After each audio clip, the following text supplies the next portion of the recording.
Pretty stuff. 5 for fighting in 100 years. It's KCHW 102.7 Northern Lights Public Radio. Your Scott and Jean morning show, and a special friend of ours hanging out with us today, Mr. Paul Armen Odian. How you doing this morning, Paul? Good, Scott. All right. So glad that you're willing to come in and talk about your craft. We've done this with a few other people now, and it's a lot of fun finding out what other people do and some of their life experiences and all that fun stuff. And me and Jean are both friends with you, so we know a little bit of your history. So we thought it would be a good thing for you to experience, too, is coming and being on the radio. Thank you. So now wave your hand, too, because you and Jean are looking beautiful together on the web. Oh, gosh, you guys look good. Wow. See? Nice. Wow. Chihuahua TV at kchw.org. Just click on the listen page, and you can click the link right there to open up the webcam. Because Paul's also going to do some demonstrations. If you're curious to watch that, we'll try to brighten up the feed and zoom in on what he's doing. He's going to lay hands on both of us at some point. Actually, yours is going to be a Tai Chi demonstration. Oh, it is? Yes. Hers is going to be a muscle energy technique. All right, so she gets something that feel good, and you're going to kick me or something? No. Okay. It's movement. Oh, okay. Healing Fluid movements, movement. right? Okay, all right. So we'll start off here and just kind of ask you, how did you come? Because it's an interesting life choice for a career. I have a child who is very good at back rubs, but doesn't like to touch people. But when she puts her hands on you, it's just like, wow. I mean, just some people have that gift. And how did you come to doing massage? Well, for one thing, I've heard from my clients, many of my clients, they'll say, oh, yeah, I always know when it's Johnny, or it always knows Mary, the one child that has the touch and just knows what to do. Yeah. And that's a pretty common theme. And actually, that's where massage begins. Some people choose to be massage therapists, but a lot of people are chosen, to do it. And they're born with that gift, and they can't keep from doing it. My first childhood memories, believe it or not, I was probably at the age of 5. My sister was just born, and I used to get my uncle and aunt to take off their shoes, and I used to rub their feet. I was just maybe just 5, 6 years old. By the time I was 11, my Uncle Dick used to pay me 35 cents to work on his shoulders, and I'm going to be 66 soon. That's a lot of money. Back in 65, that was a candy bar cost 5 cents. Right? You were stocked up for the week, right? Yeah, nice. And plus, I was receiving the approval of an adult as a young child, doing something that sure was appreciated. By the time I was 15 or 16.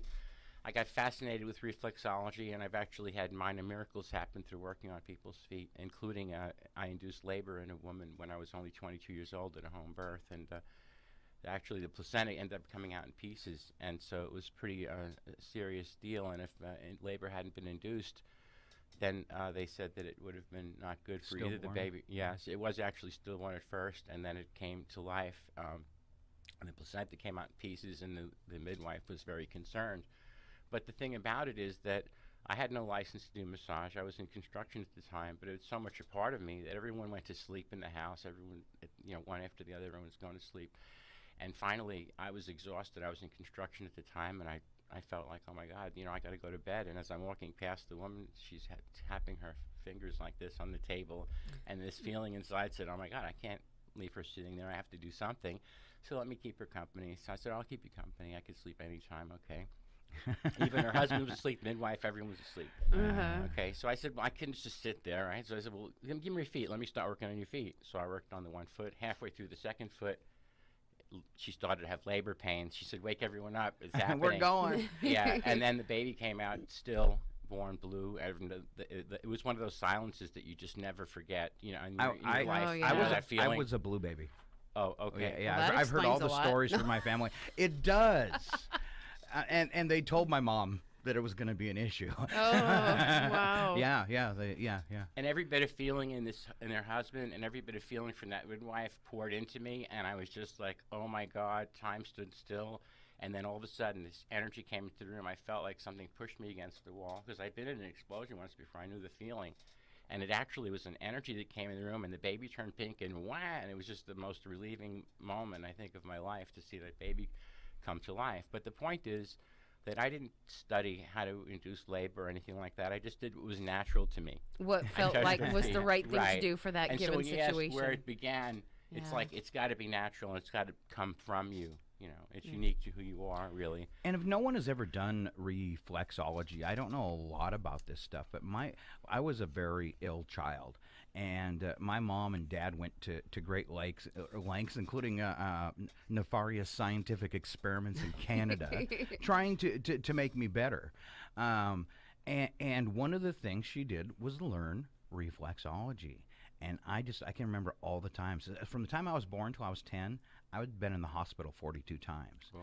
And so I have lots of memories of my mom rubbing my feet because it was one of the things she could do that would calm my breathing and stuff. So, yeah, crazy. And talking about feet, I have this picture.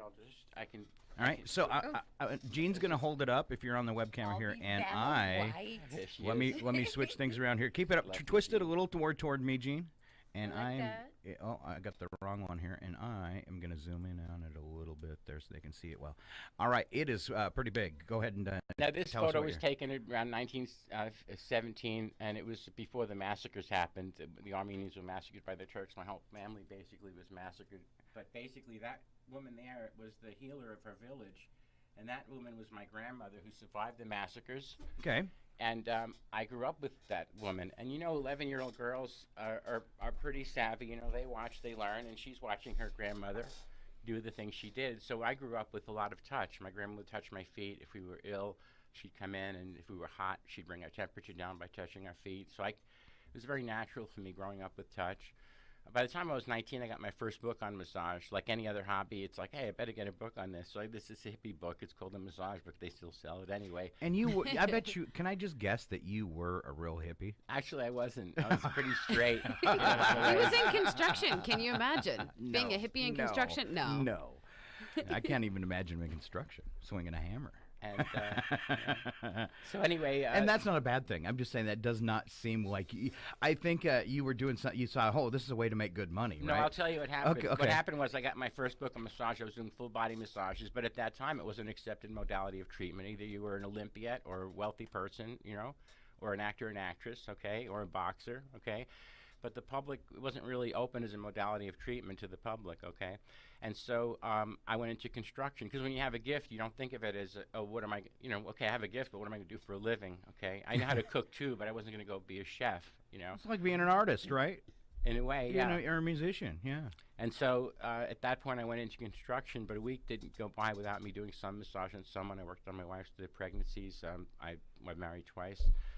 My children, co-workers, and my father. All my life, I massaged him. Anytime he saw me, he'd say, hey, can you work on my shoulders, and so on. And finally, the calling became very strong, because as time went on, it did become an acceptable modality, but I was stuck in that provider role, and it was very frustrating. I spent 29 years as a carpenter. I was a good carpenter, and I enjoyed it. People enjoyed me doing it, but inside, I was very unfulfilled, very unhappy. When I finally decided to go to school in 1999. I went to school and acquired my license so that I could practice as a professional. You must have been a So good that's how I carpenter. actually. You must have been a good carpenter too, and I was just kind of teasing, but because somebody in the alley the other day when we were visiting was trying to talk you to get back into carpentry, and you were great. like, "Yeah, no." Yeah, he was teasing. He was teasing. But if somebody does that, it means you were good at it. So. Yeah, we worked together. All right. Yeah. All right. Yeah. All right. Tell us. This is one of my favorite stories of yours, and we could really get hung up on this one. so I'll try to keep my mouth shut and let you kind of just move along with it. But this kind of goes along with how you got started in your childhood on massage, and that is your neighbor Rose. Yes. And everybody has that one. Or maybe two, if you're lucky, maybe three, if you're even luckier, people that really kind of inspired you as a child and made you think about things and stuff. I have two that are right here from Chihuahua. One of them has passed away, Sherry Frizzell, and the other one is John May. He taught a psychology class in high school, and John can put some pretty opinionated things in the newspaper, but for his kids in that psychology class, there was no opinions. He challenged us all to think. It was the funnest class. I mean, that was my two favorites, psychology and drama. So I get having that person in your life that inspired you. So tell us about Rose. Well, there are a lot of strands that come into what I do. So one of them is that I felt I was born with this because I've been doing it since I was a child. And then it was my near-death experience I had at 15 when I started to notice the heat energy coming into my hands and that feeling and what was coming through when I did touch people. And then in addition to that, one of the biggest strands is Rose Adele, a blind woman, my blind neighbor. And so I'll just share that story if it's okay. Yeah. I was 4 years old. I had a blind neighbor. She was older than I was, okay, much older. She was in her late 50s. She was the blind lady next door. I was enamored by her. You know, it's a very mysterious, very magical thing. I'm 4 years old, very curious. Unbeknownst to me, she was enamored by me. My mother told me that later in life, as I was an adult, she told me that Rose would ask my parents, how could a child of 3 or 4 be asking these questions he's asking? So I don't know what I was asking, but apparently she had an interest in me. I had an interest in her. And when you live in the city, you can hear things back and forth. So anyway, I'm 4 years old. It was a beautiful spring-like day. I grew up in Queens. New York City is like the big city, you know, the big buildings. Well, the boroughs are like New York City light. You know, it's not like, you know, the whole hubbub. It's quiet. And it was a beautiful spring day, like a spring kind of day, summer kind of a day. We each had the same kind of fan, and we had a fire escape that we shared. So I'm sitting there looking at her. She can't see me, and I'm thinking, how can I befriend her? How can I befriend her? And it's one thing to remember your childhood at 4, but it's another thing to remember what you were thinking. It's truly a visceral memory. Mm-hmm. And so I'm frustrated, and I'm thinking, how do I talk to her? How do I talk to her? And I was just so nervous and frightened. And I looked down the hall, and I saw my mother walk across the hall, and this voice inside said, well, Mommy and Daddy are married, and I'm somehow connected to them. So, I know. Our fans will get married, then we'll be friends. Took all the courage in the world.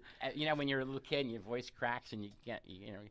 And so anyway, it took all the courage in the world. And I said, do you have a girlfriend or a boyfriend? You know, and she looked at me, and I still remember the smile in her face and the sweetness in her voice. And she looked at me and she said, I have a girlfriend. Of course, she's way ahead of me, right? But anyway, I got very... You're like, yes. Yeah, exactly. And that's what happened, exactly what happened. I screamed, and I said, I have a boyfriend. And it was like, and so right then, my mother came over and yelled at me, and she screamed at me, and she said, Paul, leave the lady alone. And all of a sudden, I thought, okay, you know, what did I do now, right? And in that moment, if you could imagine that mother-bear kind of energy of a bear and a cub, okay, that kind of protection of a mother and child, let's say, right? Well, Rose broke through that, and she yelled a no. I still remember her voice rattling, and in all the years we were together, I never heard her yell like that. She screamed, no, and it was like a rattling in her voice. And I don't want to point because I don't like pointing at anyone. But and you smack the mic when you do it and stuff. Yeah, we're New Yorkers. We talk. But anyway, and then she said to my mother very clearly, she said no, after she screamed no, she said, you let that boy talk to me. Just like that. I couldn't believe what was happening. Someone's yelling at my mother, right? And if she had a tail, she would have put it between her legs and left. Yeah. Now, next thing, I'm in Rose's apartment. Of course, I'm a pest. She has all her Braille stuff out. What are you doing? So anyway, she says, here, Paul. And she put her hands in my armpits. I still remember the feeling. And she put me in her easy chair. And she gave me a wooden-handled stylus with which to press through a template bar, which pressed the letters, the dots, to create letters. And it was such a visceral memory. That I was 4. What could I spell? My name, right? But it was such a visceral memory. I still remember the P and the R and being confused because they look so much alike. And you know when you have a little angst and then, oh, what is it? And then all of a sudden it's like, the R that comes when you get it. I still I can feel that in my body. It was such a visceral memory. That aha moment. Yeah, and the frustration of like, is it a P? And then, it's the P. Okay, and I got it. And if I sat with a blind person today, like I tell people, I'd be like, okay, my left brain would be, okay, I get it. Oh, this is how this works. So interesting, blah, blah, blah, right? But with the innocence of a child, I just looked up at her and I said, but I want to do what you were doing when I came in here. And she said, here, I'll show you that too. And she said, put your fingers on the letters you made and close your eyes. And you can imagine how excited I was. I mean, it was tripping. It was incredible. And she put each of her fingers on each of my fingertips, and she started to move around with the same movement, or in medical terms, the same palpation that she was using to perceive the world herself as a blind person. It was one of the most exciting moments of my life.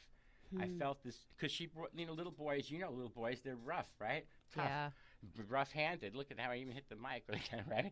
But anyway, she brought me to the other end of the spectrum and showed me that I could just feel and sense As soon as I walked in the door to my apartment, I shut the door and I shut my eyes and I started walking around blind. I started touching everything I could touch without my eyes and seeing and feeling and seeing with my hands. Trying to see the world through her eyes. Okay, and the next day, I was chomping at the bit to go back there because her door was open to me. And I still remember, when you remember visions of things, I still remember standing at the threshold of the door and the marble-looking threshold and the steel door and that feeling of, I got to break out of my house and go to be with Rose again.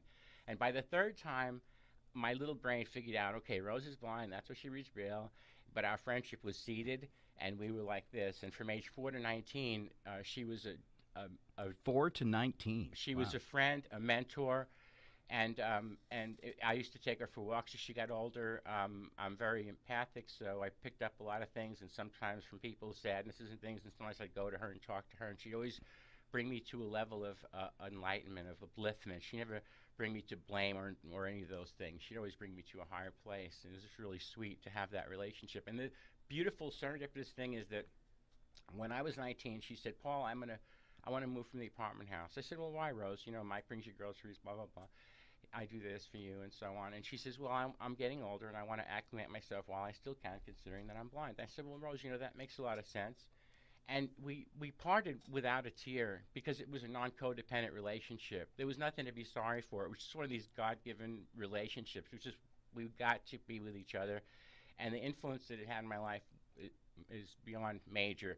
And as a healer, as a massage practitioner, having her in my life enhanced what I do. And I could still probably be doing it, but it wouldn't be the same. It wouldn't have been as beautiful. And the thing, and so when we parted, she said, now I want you to go through the apartment and take out anything that you want is yours. Oh, wow. And I answered her so quickly. I said, no, I know what I want already, Rose. I want the butterfly that I saw when I was 4 years old when I walked into your room by the side of your closet doors, that butterfly. And she said, that's all you want? I said, yeah, but I really want it. She says, of course, it's yours. And I still have that butterfly. In fact, it's in my massage room to honor her influence in my life. So, yeah. Really sweet story. Yeah. All right. So in your career, what are some of the things, you know, I guess you call them accolades, but some of the things that people say to you that have inspired you to keep going? Yeah, and I need that. I think we all need that, you know, because we want to be appreciated. You know, especially if you have a gift you want to share it, you're compelled to share it. That's the thing about it. You know, I have I have something called Musings and Accolades, which we put on my website a little later on down the week for people. But I call them musings and accolades, funny things that have happened, and also accolades, things that people have said that have, you know, been really beautiful for me to hear. And one of those is just a happenstance. I happened to be in Soap Lake, Washington, and I was working there, and I worked on a woman, and after I worked on her, she came out to pay me, and she was very well dressed and very kind of, you could see her, she was very dignified in the way she was presenting herself and her speaking and so on. And so she said, you need to know something. And I said, okay. And she said, you need to know that was very, very good. And I said, well, thank you. Please come back again. She says, oh, no, I don't know. Don't know when I'll ever be coming back to this part of the world. So I was thinking about my next person, and just, anyway, it went over my head, basically. So I went into the room to do my next massage. And it was such a fluke. It was one of those things that just, you know, the owner of the facility said to me, do you know that woman you worked on? Well, yeah. She said, well, she told me that she was a world traveler, and that she's been traveling around the world, the globe, for 30 years. This was like 5, 6 years ago. Yeah. Wow. And she said, I get massage in every country that I go to. And then she pointed to the room I was working in. This is the owner's telling me this, and she's saying to me, that man in that room gave me the best massage I've ever received in my entire lifetime. And the thing is, it's not an ego thing. It's not a bragging thing, because I don't know anyone that's traveled around the world for 30 days knows 30 years, okay? and the thing is, it's just fluke, right? I mean, it could have happened to anybody. But the fact that we somehow came together and that was given to me, it gave me an inspiration to move on.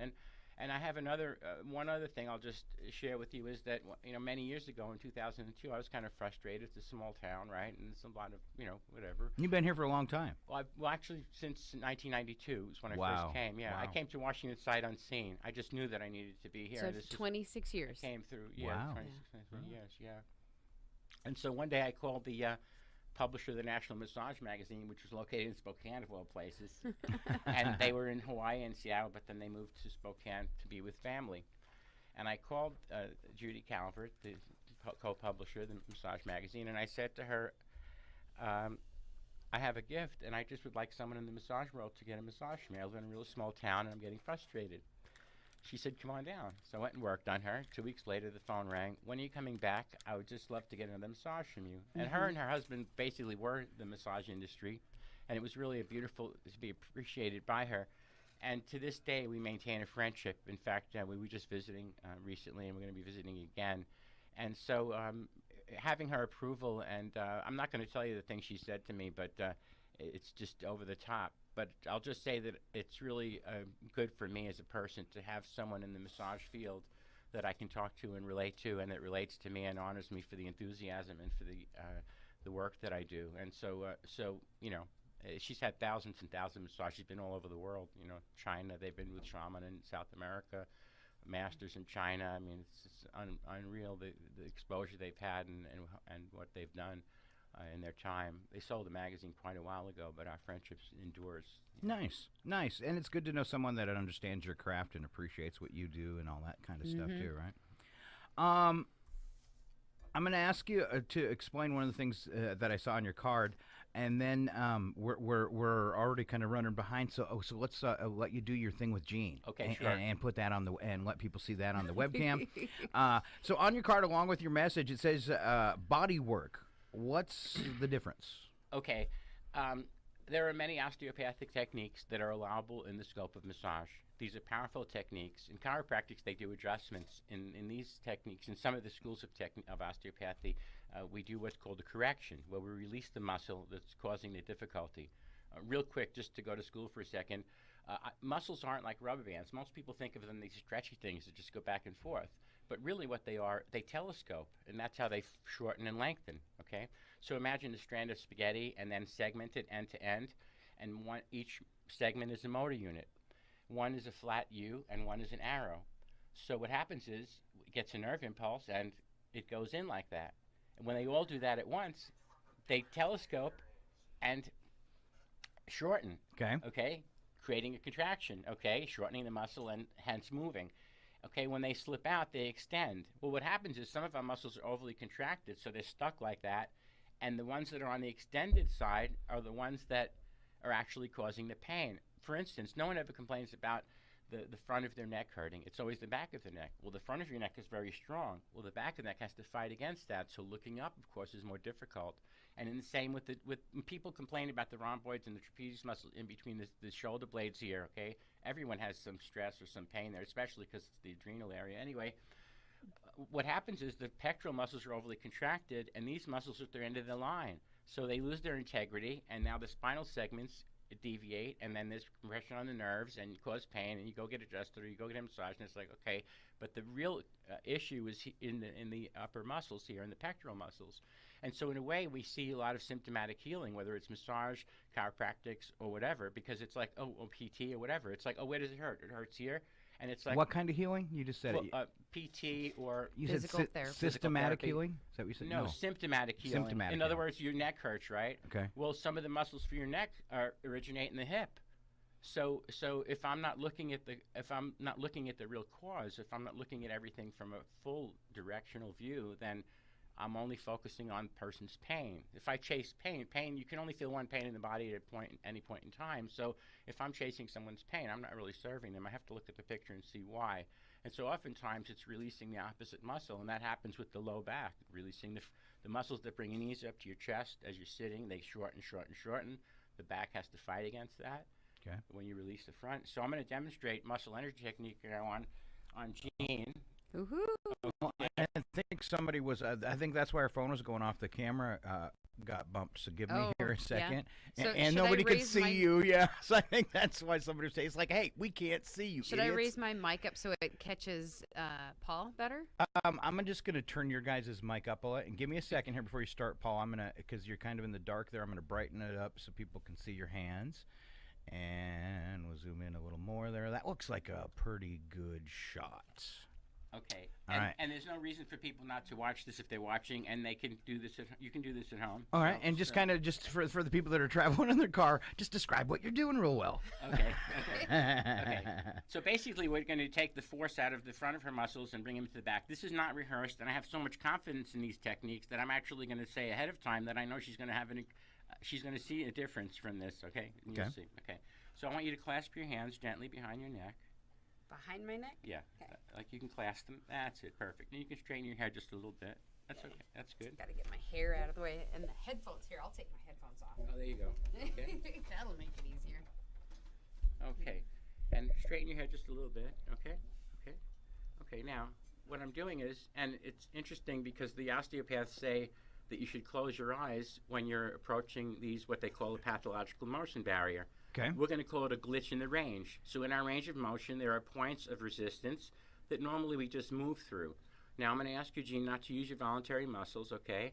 There was no surprises. I don't do anything, quick or no surprises.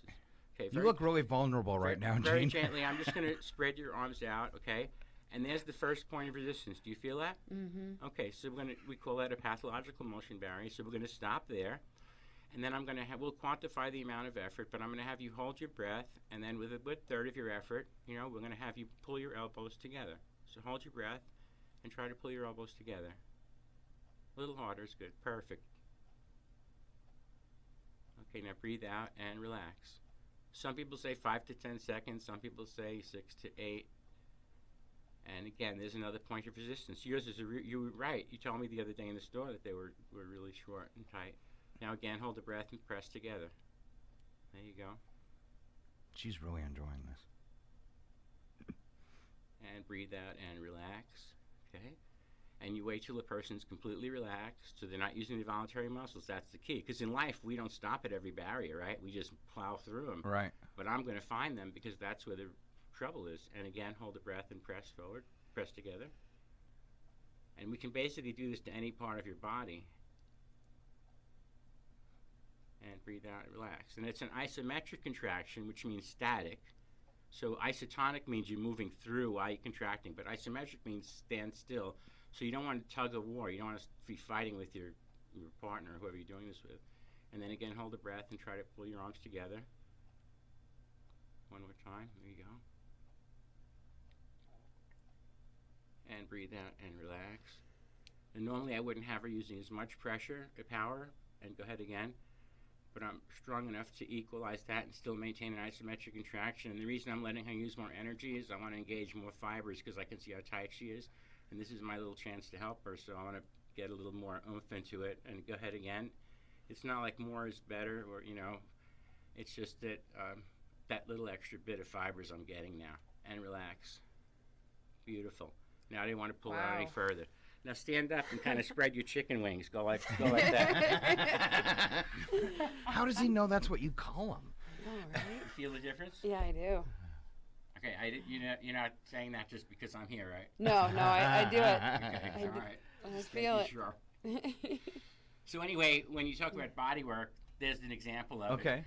To me, they'll tell you when you study the body work, oh, you won't have to do so much massage. It's like, oh, wait a second, that's what's on your shingle. That's what you're being paid to do.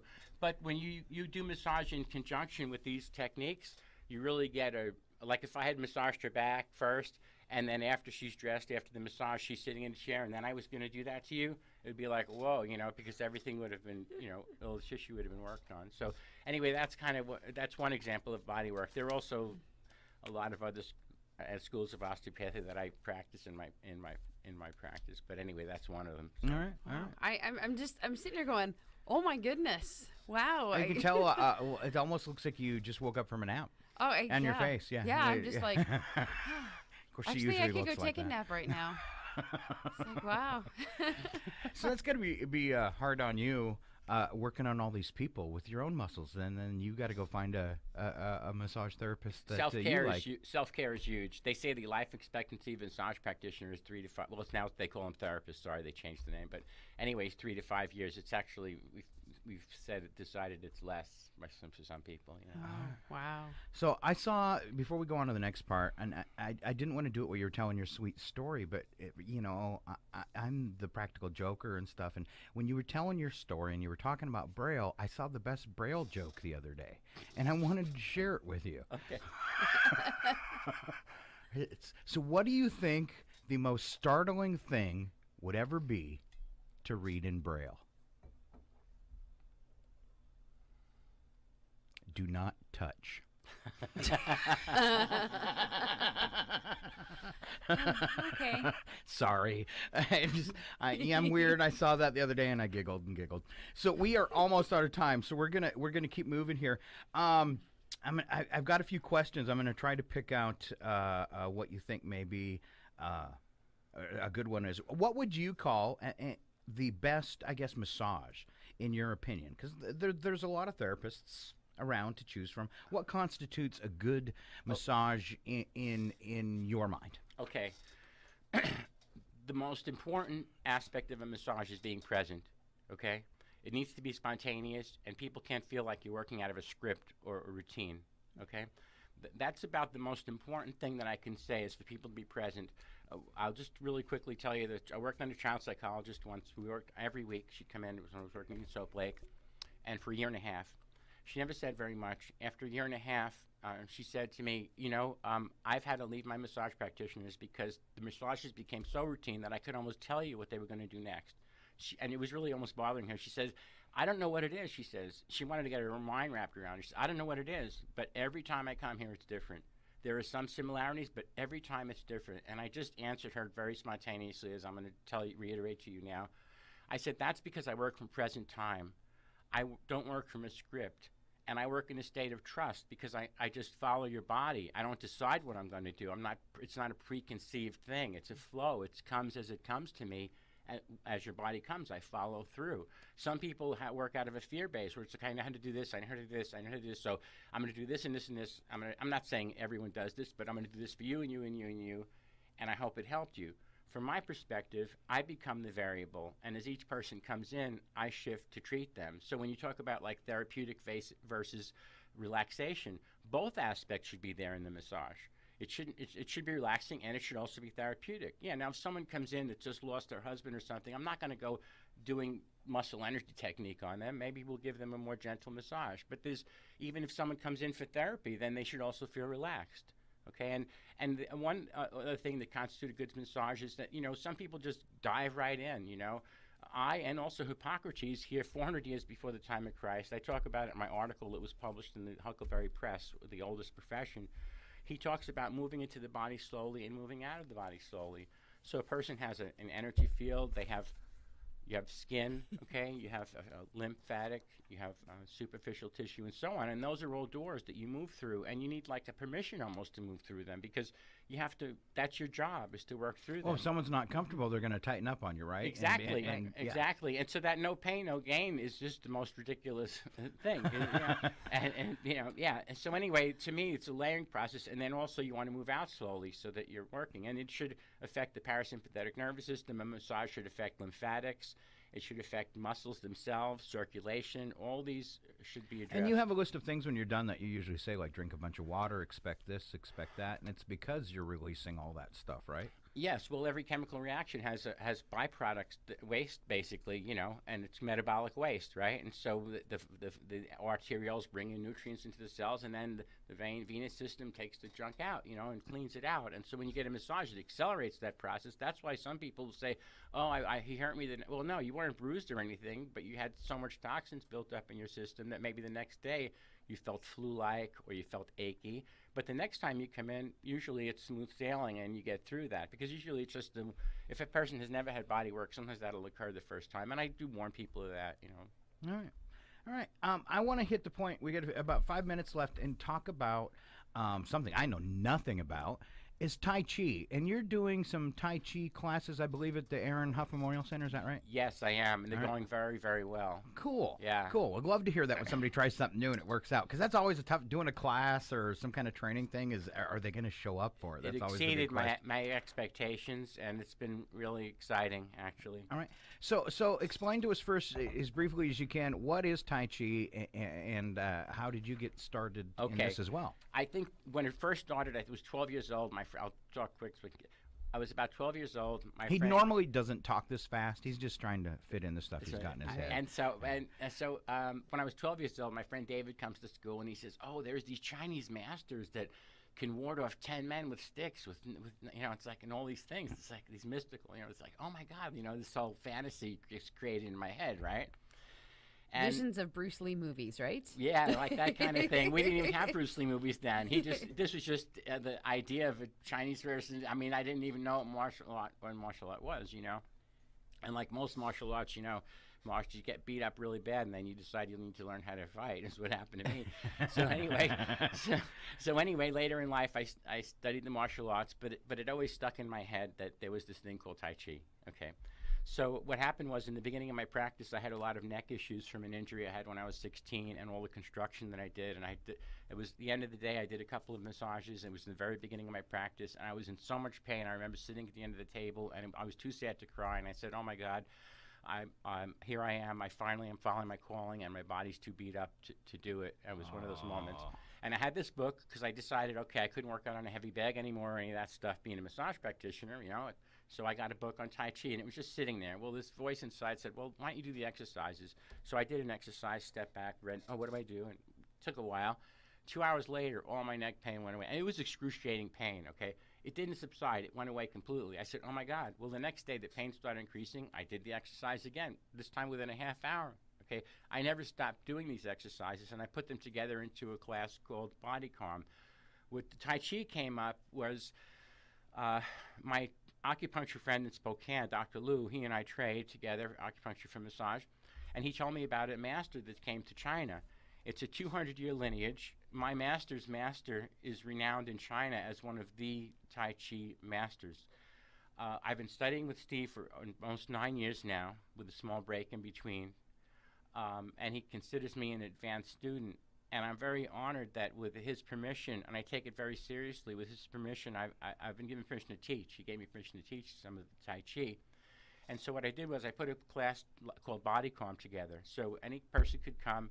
It's just basically a 3-week class, and you get all the exercises that you need. You could do within 12 to 15 minutes in any space, in airport, without any special clothing or anything like that. So you can basically walk away after the 3 weeks with your own routine. I teach Qigong. I teach the opening of Tai Chi and some Tai Chi exercises so that people can get their energy feeling good and also be able to mobilize all the joints in their body. And if they chose to continue studying the Tai Chi, they would have had the basis with which to do that. And I'll show you that in a demonstration of the Tai Chi, because basically it's an internal thing. It's not just like you can't really cut people loose and say, "Oh yeah, do this and this and this." They'll be just all over the place. But it's the internal that creates the grace in the external movement. It's the internal configuration of the spine, and it's the internal focus. And there are many, many esoteric practices that create this. And it is a very powerful thing. And I can tell you, I have flown across the room many times. And it's very powerful. It's very powerful. And many of the Tai Chi instructors martial arts instructors actually study with my teacher. He's just really on another level. So for me, it's a childhood dream come true. I'm going to be 66, but I feel like a kid. I'm always going to be the student. I know that, and I love it. But I love sharing. And the people who take the class, their eyes light up. They have a lot of energy, and they're very happy having taken the class. How physical are the classes? Just if somebody's got some compromised health problems. Actually, this class is perfect for a person that's older. It's also perfect for a guy people that have plenty enough muscles.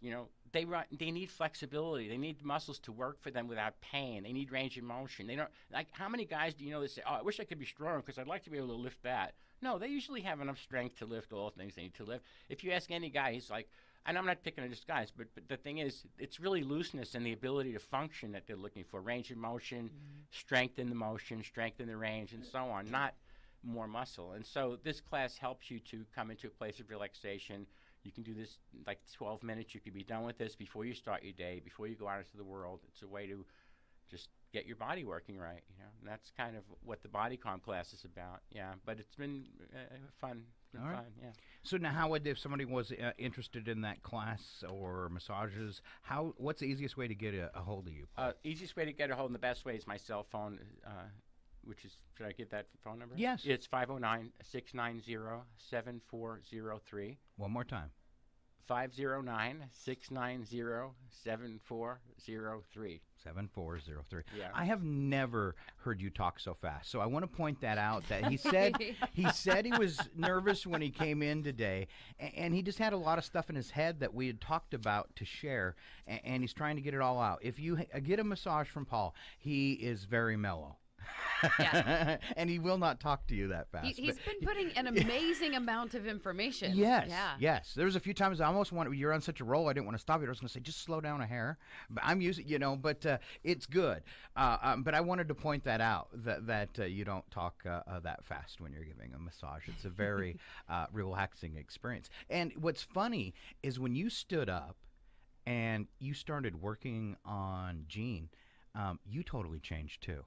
Not only did Gene get relaxed, but when you started doing it, Paul, you relaxed too.